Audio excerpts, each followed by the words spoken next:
Although we've come to the end of the road. What's going on, family? Welcome to the next video. Today is a celebratory day because, as you can see behind me, I ain't got no more seats left. Oh, I'm so glad to be able to say that. I'm so tired of these seats. Before I let myself forget, make sure you like and subscribe. Make sure that you hit the notification bell so that you know when on Wednesdays these videos come out, because I do release them every Wednesday on YouTube. But if you decide to join my Patreon, you will get to see these videos the day that they actually get uploaded. So personally, I suggest that. But yeah, so today was a pretty straightforward day. So to be clear, what I'm going to be showing you is about 3 days worth of stuff, because there was a little bit of happenings on Saturday, a little bit of happenings on Sunday, and now today's Tuesday. Yesterday I ended up doing some IT work, so that kept me occupied inside the shop for pretty much the entire day. Process that took way longer than it should have. But anyway, so over the course of the last few days, I got the last two seats out, which include the front-facing seat that I had mentioned before, and I got a little bit of help on Sunday from one of my neighbors who's also working on a bus. They're actually doing a skoolie, and their buddy is over with another skoolie right next to theirs. We're all on the same property. But they helped me out with getting that side-facing seat, the one facing the back door. They helped me get that out, which I got some pictures and a little bit of video of that because it was kind of hilarious. I appreciate them, but they were kind of tiny, and they needed to actually stand on the crowbars they were using in order to pry the seat up. It's worth watching. It's definitely worth watching. In any event, after I got that done, basically I've just been out here. Like today, I got the last seat out. It's sitting out in front of the bus right now. It's a little wet outside, so that's going to be fun getting pictures of that. But anyway, yeah, it's sitting outside in front right now. I got that one out today, and spent the rest of the day basically cleaning up, which basically entailed mopping the floor, and just trying to package up and put away the excess bolts that came from all of the seats and whatnot. I got them boxed up. Yeah, that's that box from right there behind me. That has pretty much almost all of the nuts and bolts from everything that I took down, which can either end up being reused for other things that I actually mount to the bus, or I'll probably find another use for them. I'll figure something out. I'm sure I will. Anyway, that's pretty much it. I mean, I'm wrapping up now a little earlier than I normally do. But, you know, I actually want to try to get some other things done before it gets too late. If the rain lets up, then I'm probably going to do some shopping so I can actually have a little something to snack on for the next couple of days. Anyway, yeah, the only thing I got left to really remove, which you can kind of sort of see them off to the side, right there and back there, as well as another one on that side, all the way in the back. The bars that mounted some of the seats to the bars up top. They're kind of a pain. I got actually do a little bit of camera magic here and reach for this thing that I need to grab. I got my hands on some of these so that I can actually, because some of the way they're screwed in, they're I'm not remembering the name of the bolts, but they're a type of bolt where one bolt is two bolts that go into each other or connect together from opposite sides. So one bolt has grooves on the inside of it, so it's basically just a smooth shaft that has grooves on the inside of it, or teeth on the inside of it, that the other screws into. I believe they're most commonly known as binding books or binding bolts. I've used them for other purposes, which is why I know that name. Or Chicago screws. That's another name that they're pretty well known by. But they use those in order to mount the bars. Actually, you can see one right here. How they have it mounted. So basically, it goes around one pole on a perpendicular angle, and then those bolts are on either side, which hold the bracket itself onto the bar going straight out. So once I get all the ones back there have 3 of them on them. So once I get those off, those will be taken down, and that'll be the end of that. But some of them are stripped, like.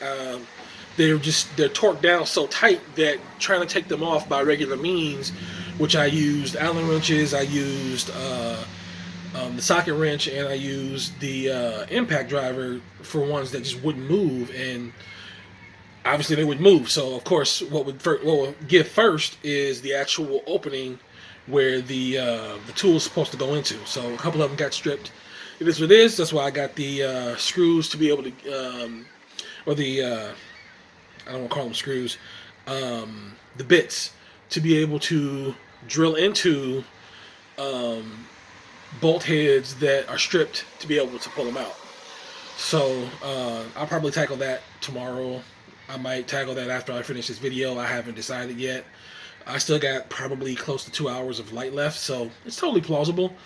And I kind of do want to avoid the rain, so I might just do that to keep myself occupied in here a little longer than I was initially intending, but we'll see. We'll see how that plays out. Anyway, that pretty much wraps up the day as far as what I've done. Actually, the last few days as far as what I've done. That being said, I will be throwing in, most likely I'm going to be throwing in pictures and video of the things that got removed since the last video that got released, so that you guys can see the actual fact that things are gone, specifically and directly. Anyway, again, I appreciate you guys. I'm glad that people are actually paying attention to what I'm posting out there, because I could just be posting to myself and just documenting this for my own personal purposes. But I really do hope that even though I'm not necessarily the best one out there doing this kind of project or process, I really hope that I gain some kind of traction for doing this, because like I said in other videos, almost nobody's doing city buses. There are people out here, like the number one thing that people love to convert to RVs is school buses, which I get it. Generally speaking, the concept, they're the easiest to obtain, and since so many people are already doing it, there's so much documentation and video footage of how to do what you need to do out there that it's easy to jump into. And I can't blame people that actually decide to join that bandwagon. And there's nothing against it. I got nothing against it whatsoever. I drove school bus professionally for a couple of years. So, they're okay, but it's not necessarily my cup of tea. Besides, all that headspace right there, that's half why I got this thing. I'm gonna keep it real. Like, I guess a third. 1/3 was a large sum of headroom, which I can use for shelving to store things, so I don't have to have shelving on the base to store things, which is kind of important because I kind of like having the room to move around because I'm a big dude. The other thing was just the open space in general, because again I'm a big dude, so being able to move around without having to worry about hitting my head on the ceiling or bump into this, that, and the other makes my life feel a whole lot better. But the other thing was, honestly, the low floor. That was very important to me for multiple reasons. All of them involving some form of physical handicap dysfunction, however you want to word it. But also because one of the things that I expect to end up doing at some point with this vehicle is get back into the convention circuit, because the things that I've posted at the beginning of the videos, a little bit of woodworking pieces that are laser cut and engraved and whatnot, and then the other video that I did of the bio, or at least the introductory bio, where I had about 2 minutes worth of pictures, slideshow of just a bunch of different stuff that I've made.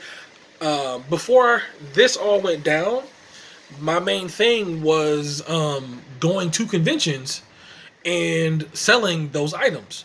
Like 5 years, roughly 5 years in, technically 2020 would have been 6 years, but you know, we all know what happened with that. Anyway, 5 years in, you know, I was touring through the Midwest and going down south a little bit, going to conventions and selling these things. Now, when it comes to the setup that I have, it's a setup that I designed.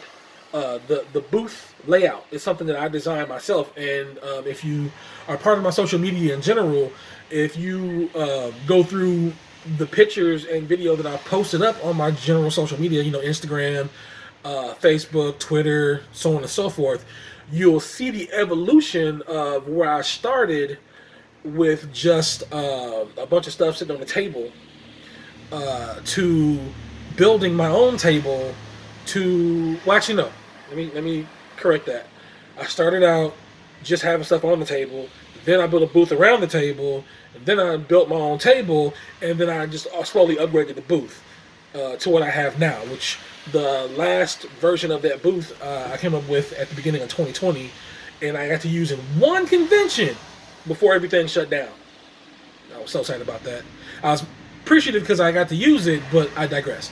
Anyway, that entire setup, if you also go through and look at my social media postings, you'll see I designed it in a way that makes it very compact to move in and out of these events. So I can, generally speaking, be able to move everything in one go and move everything out at the end of the convention in one go. Now, that being said, I also wanted to be able to pack it in this bus or pack it out of the bus, depending on, you know, if I'm coming or going, in that same fashion. I don't want to, you know, spend half an hour, 45 minutes, 2 hours, you know, unloading the bus to move everything in one go, and then move everything out in one go, and then reload it all on the bus. So having a low floor and having a wheelchair ramp on that low floor will allow me to be able to bring everything in or take everything out in one smooth motion. Also, if I build any of the furniture that is going to be in here outside of the bus for whatever reason, maybe if I want to go to the makerspace out here and utilize the tools on site to build it and then bring it here and install it on in the bus, it'll make it a lot easier because I have a low floor. I don't have to worry about stairs, so I don't have to worry about trying to angle something just right, and as the joke goes from the at one episode of Friends, pivot. Won't have to worry about all that. I might have to worry about pivoting maybe a little bit, because I mean, it's not a huge opening, but it's also not a tiny opening. But I digress. So yeah, those are the main reasons that I got a low floor city bus. I really couldn't find anything quote unquote low floor that was a school bus type, or even a coach bus type. I couldn't find anything. The one thing I did consider, though I never got a chance to find out if anybody had any for sale, any companies, was at one point I considered a double decker. I was thinking like, what I've seen is the ones that mostly were overseas, over in the UK, but the one that I was considering here was a coach bus, which technically speaking it was Megabus, but Megabus in America is owned by Coach Bus. So I considered one of those because those were low floor. Plus, I could have turned the entire upstairs into like a party bus kind of thing. Which I got a friend that likes. Anytime they talk with me about the bus, they like talking about me having a jacuzzi in this thing. If I had that double decker, best believe I'd have a jacuzzi in it. Best believe I'd have a jacuzzi in it. But anyway, yeah, those are pretty much the reasons that I got this bus specifically. Because I couldn't find a lot of that stuff in those other types of buses. Don't get me wrong, I understand that I, you know, lose out on the wheel wells. I get that. That's okay. Because ultimately, I can use the space on top of the wheel wells for things, as you can see right here, which I'm going to show you two things at once. It's an actual shelf space. So, I can actually build something into that. I can mount something here, which I got plans, but I'm not going to divulge exactly what I want to mount here just yet. But I can mount something here, and build all the way up, honestly, to the ceiling, which I can have other shelving or whatever be above whatever I install here. Also, for when I decide to actually stay out here past sundown, which I've done a couple of days recently, I finally got together all of what I needed. That's a better angle. All of what I needed to be able to do that with. So I got the battery backup here, which I bought this battery backup years ago to take to conventions to be able to power like hot glue guns and things like that when I'm making stuff on site. Because a lot of the things I make, like earrings and cufflinks and whatnot, I will make it on site. And having the ability to power tools to do that was important to me. So I got this. But also, as you can see, I have an extension cable and a light bulb. So I can basically just plug that in, which I guess I might as well do now since it's on the video and I'm talking about it. I might as well demonstrate it. I can just plug this in and hit the power switch and let there be light. So it's kind of bright. Holding a small sun there. In any event, and it's an LED light. It's a cheap LED light. Anyway, like that gives me the ability to work in here late after dark and without having to worry about running the bus for power. So I had the main component there, the battery, but I did not think about the other pieces until after the fact, and I just kind of, as opportunity presented itself, picked up this piece and that piece until I got everything I needed, which all it all boils down to is a cheap extension cable, one of those adapters that goes two-prong wall socket to a light bulb port, and you just plug the light in. And I mean, you can get a multitude of different ones that you can set up so that you have an actual switch on the contraption itself, or I've seen setups where, like for Christmas lights, you can have a remote switch that you can set everything up so that it's plugged in, and then when you get close enough to the setup, be able to flip a button or press a button to flip a switch on a little controller that you can put on your keys, and it'll power the light, or it'll turn the power on and off. Anyway, that's pretty much all of that. Don't have really anything else to add at the moment. That's pretty much the summary of what has been going on for the last few days. As far as my next step, I still haven't officially decided. I may just take time to sit back and decide, or I may just figure out something and jump straight into whatever it is and start doing it. We'll see what happens. I'm not sure when the next video is going to come out. Because of that, because ultimately part of that entails me making sure that I have the right tools for whatever I want to do. Because I've got a few different things that are possible. We've got attacking the floors. I've been on the fence about that. I may do it, I may not do it. I can tell from cleaning up a little bit in the back that the floors are rubber floors. It's like a probably quarter-inch thick rubber that covers wood. I can't tell how thick the wood is though, but it's wood planks. I do need to know if there's metal underneath that wood, because that's important on a couple different levels. If any of that wood is starting to go bad for any reason, which it doesn't feel like it, I figure if there's no metal underneath the wood and it's starting to rot, some of the floor would feel soft. So far, for all the times I've been in this bus, the floor has never felt soft to me. So if anything, if it is going bad at all, it's on top of sheet metal floor. I'm pretty sure of that. But either way, ripping it up so that I can put something better down is one of the options. I've still got going across the back on either side the lighting that I can tackle. I've also got the doors that I can tackle, and if I decide to do anything with it, this structure right here, which is right behind the seat. Can't really see the seat because of the glare, but the seat is on the other side of this.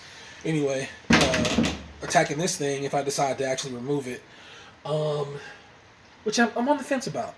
I'm actually on the fence about it. It could make for a good fuse box space. Um, could make for a good general storage space. Could be both. I don't know. I haven't decided yet. But I have seen inside of it, and it does look kind of interesting. I probably showed it on another video. This one's already 20 minutes long, so I need to wrap this up because I talk too much. Anyway, yeah, that pretty much sums up the day, the last few days actually. So, thanks again. I look forward to the next video. I appreciate you guys for being here and keeping track of this. And I hope, like I was saying before, I actually spark more people to do these kind of RV modifications on city buses, because they're a viable vehicle. You know, they're nice and sturdy and they're generally safe. Just as far as, you know, in comparison to regular RVs, one of the things that kind of annoyed me about looking at an actual RV is just the body type is weak. Like, you get into a general accident, that thing could easily twist up. This is not gonna get twisted up if somebody hits me while I'm driving this thing.